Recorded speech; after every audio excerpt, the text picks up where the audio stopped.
সামাজিক যোগাযোগ মাধ্যমে বেশ ব্যস্ত সময় পার করছে বাংলাদেশ। রাজনৈতিক ক্ষমতা পালাবদলের পর নানা খবর, আলোচনা আর গুঞ্জনে মুখর নীল সাদার সেই ডিজিটাল দুনিয়া।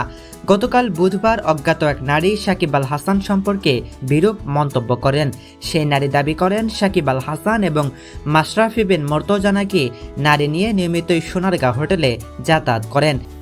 অনেকগুলো রুম বুক করছে সোনারগাঁও হোটেলে with multiple random women. It wasn't just one woman. সেই মন্তব্যকে ঘিরে সামাজিক যোগাযোগ মাধ্যমে ছড়িয়ে পড়ে বেশ কয়েকটি ক্লিপ, যেখানে তার সঙ্গে দেখা গিয়েছে সাবেক অর্থমন্ত্রী আ.হ.ম মোস্তফা কামালের কন্যা ও বিপিএলের দল কুমিল্লা ভিক্টোরিয়ান্সের মালিক নাফিসা কামালকে। সাকিব আল হাসানের এমন ভিডিও ক্লিপ স্বাভাবিকভাবেই নজর এড়ায়নি দেশের ক্রিকেট ভক্তদের। রাতভর চলেছে নানা সমালোচনা, সঙ্গে ওয়াইফ উম্মে শিশিরের সঙ্গে বিবাহ বিচ্ছেদের গুঞ্জনও চাউর হয়েছে। সেই সংখ্যা অবশ্য বেড়েছে শিশিরের কারণেই, কারণ নিজের ফেসবুক ওয়াল অনলি ফ্রেন্ড করে নেয় অনেকে শিশিরের আগের স্ট্যাটাস দেখতে পাচ্ছেন না। ফলে কেউ কেউ ধরে নিয়েছেন সাকিব আল হাসানের সঙ্গে ছবি ডিলিট করেছেন শিশির। তবে পুরো বিষয়টি যে গুজব ছিল তা প্রমাণ করতে বেশি সময় নেননি শিশির। সকালের আলো ফোটার সঙ্গে সঙ্গেই সাকিব আল হাসান পত্নী লিখেছেন দীর্ঘ এক স্ট্যাটাস, যেখানে স্বামী সাকিবের পক্ষে আছেন তিনি।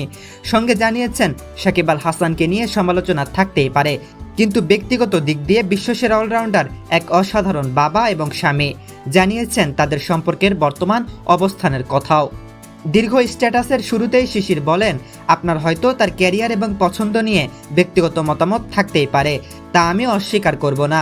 প্রত্যেকেরই বাক স্বাধীনতা আছে, কিন্তু দয়া করে এটি আমাদের সম্পর্কের সঙ্গে মেশাবেন না। সে একজন অসাধারণ স্বামী এবং বাবা। সে সবসময় আমার প্রতি বিশ্বস্ত ও সৎ ছিল, আর এমন কিছু করবে না যা আমাকে আঘাত করবে। সে এমন মানুষ যে আমার পাশে দাঁড়াতে গিয়ে নিষেধাজ্ঞার মুখে পড়েছিল। নিজেদের ব্যক্তিগত জীবন নিয়ে শিশির আরও লেখেন, আমি তার বাইরে ঘোরাফেরা নিয়ে সবসময় জানি আর বেশিরভাগ সময় তার সঙ্গেই থাকি। 13 বছর আগে আমি যে মানুষটির সঙ্গে আলাপ করেছিলাম সে এখনও সেই একই মানুষ আছে, জীবনসঙ্গী হিসেবে 100তে 100 পাওয়ার মতোই। আর আলহামদুলিল্লাহ আমাদের সুন্দর একটি পরিবার আছে।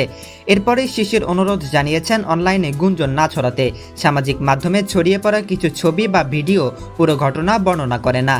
শিশিরের বক্তব্য, যারাই এমন করছেন তাদের প্রতি আমি বলতে চাই, এসব করে আপনি কিছুই অর্জন করতে পারবেন না। নিজের ব্যক্তিগত জীবন নিয়ে আলাপ পছন্দ না করে উল্লেখ করে লিখেছেন, আমি চুপ থাকতে চাই কারণ সত্যটা আমার ভেতরেই আছে, কিন্তু কিছু অপ্রয়োজনীয় ফোন কল এবং মেসেজের কারণে আমি বিষয়টা পরিষ্কার করতে চেয়েছি। তার এখন পাকিস্তান সিরিজে নজর দেওয়ার সময়, আর আমি আমার পরিবারের দিকে নজর দেব। আমরা সব সময় টিম হয়েছিলাম আর তেমন থাকবো ইনশাআল্লাহ।